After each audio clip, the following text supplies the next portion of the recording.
I keep wanting to call this thing the X70. I've had to record this so many times because I keep calling it the X70 XF10.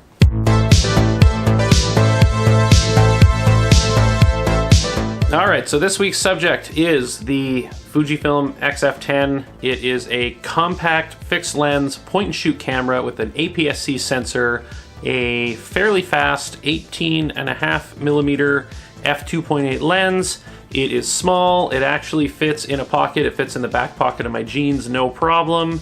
It's got a touch screen but no flip screen, it's got a joystick and no D-pad, and I want to tell you guys what I think about this camera. So I did a initial impressions video last week about this camera, and you know, a couple thousand people have watched it so far, and there's a lot of comments on there and through Twitter and Instagram, people asking me about this camera. It seems to be a camera that people want to know about. I like this camera for all the same reasons that I like the rest of my Fujifilm cameras. Like, never mind the light that's on here, I use this for product photography, but this Fujifilm X-T100, this is my personal camera, whereas this one I am borrowing from Fujifilm Canada to review. Internally, these are very similar. Same processor, same sensor, same video specs, same autofocus system. Like, they should be fairly on par, but they're not. And I'm pretty disappointed in this camera. I don't want to sugarcoat it. I think this is the first Fujifilm X series camera that I haven't absolutely loved, and I am a little bit thrown off by that, to be honest. Now, image quality, great. Low light performance, really good. Dynamic range, good. There was one thing that drove me nuts with this camera, and that's its autofocus system. It's horrible, and I don't get it. It's the same autofocus system, as far as I'm aware, as the X-T100, which, while not as fast as the X-T20 or X-T2 or X-T3 or any of the higher end Fujifilm cameras, I found the X-T100 perfectly adequate for street photography, for wildlife photography, for just general day-to-day photography.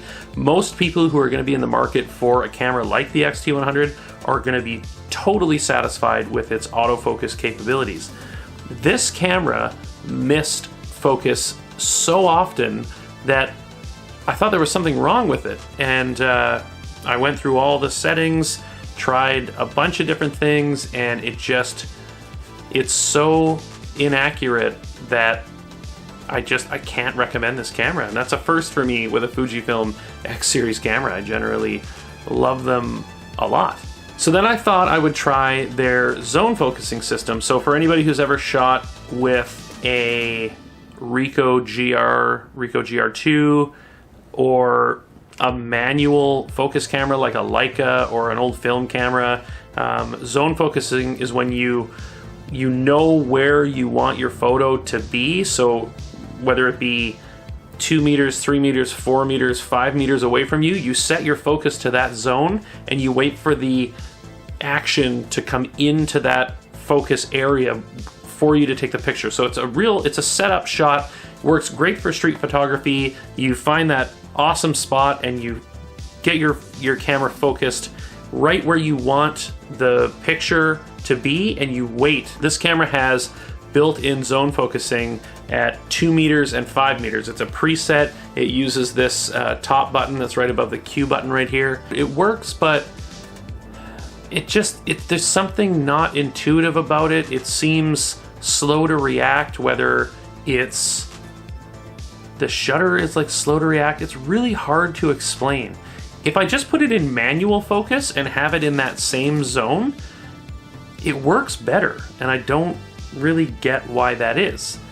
If it's just focused at 2 meters or 5 meters, it should just work. It's just not a very good implementation of zone focusing. This is a camera that I thought once I had used it a couple of times that I would just end up buying, and that has certainly not been the case, and I'll be sending this one back, and this will not be joining the ever-growing Scott Graham camera collection, which is getting a little bit out of hand, or is not even close to big enough, if you were to ask me my personal opinion on it. I don't have a really in-depth review of this camera because I didn't end up using it because of the autofocus system. And also, another thing that drove me kind of insane was this fixed screen. So this, to me, would be the perfect discrete street photography camera, especially the black one. This one kind of sticks out like a sore thumb with the light colors, and people kind of notice it more if it's black. Nah, you could just be holding your phone. They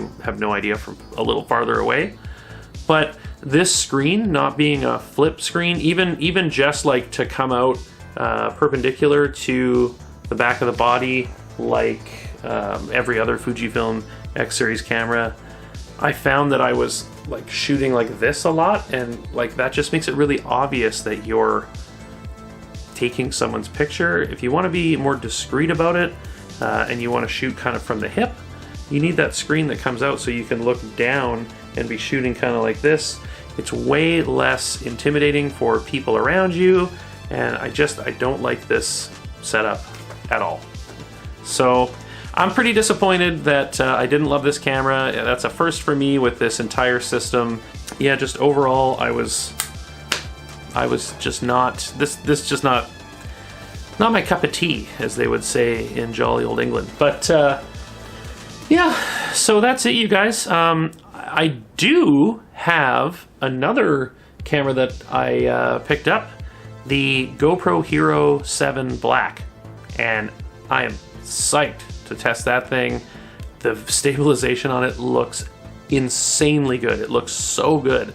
And I went and did some low light testing with it last night. Haven't looked at the footage yet, but that'll be my next video. So please come on back to check that one out. And sorry, Fujifilm, I love you guys, you know that, but this camera was a big miss for me, and I can't really recommend it. So sorry. That's it. Like, comment, subscribe, all those YouTube things. If you want to find me in other places on the internet, I've had a couple of people ask, and I usually put at the end my handles for different social media. I'll put the links down below. I'm WFLBC pretty much everywhere. It used to stand for What's for Lunch BC because I used to be a food blogger, and I stopped doing that, but the name just kind of stuck, and I can't really change it now. I don't know what it stands for. Give me some ideas. It's just an acronym, but keep it like PG, and maybe I'll officially change it and I don't know, give you credit. I don't have anything to give you for helping, but other than my eternal gratitude. Yeah, anyways, I'll see you in the next one. GoPro Hero 7 Black, coming soon. Bye.